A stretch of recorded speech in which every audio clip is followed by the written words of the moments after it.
everyone. Welcome to Jennifer Freeman's studio.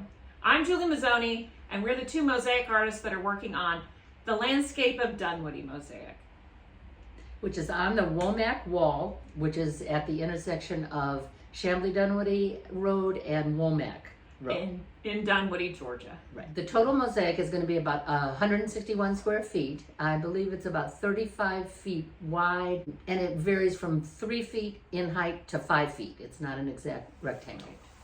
So the height varies all along it. We have split it into 12 panels, and some of the panels we have cut in half just because they were too heavy. Now, we have been working on this project for about 3 months.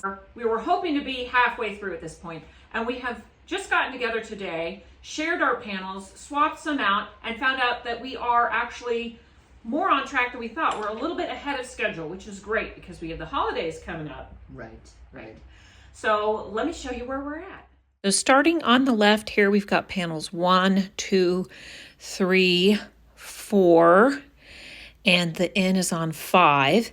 Here is panel 6 on Jennifer's bench, and then the beginning of the O's, which I have been working on, and that is panels 7 and 8. And then here are the last two panels, 11 and 12, that just need a little bit of work.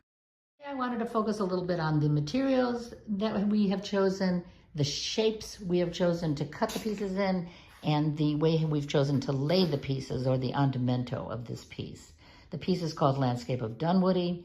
The landscape portion is primarily the hills, the plains, the sky. All of that is done in a crazy quilt pattern. You can see the pieces are irregular. The trees are done also in porcelain tile, but we've chosen a geometric rectangular kind of a cut so that those trees contrast with the bulk of the background.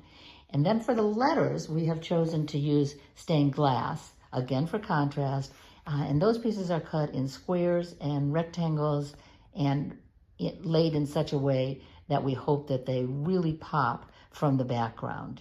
And the last material we used are the fused glass pieces, which we've used for the tops of the trees and for the bushes. And those are a very different texture, and those were done in Julie's kiln and put together in the only way that they would fit.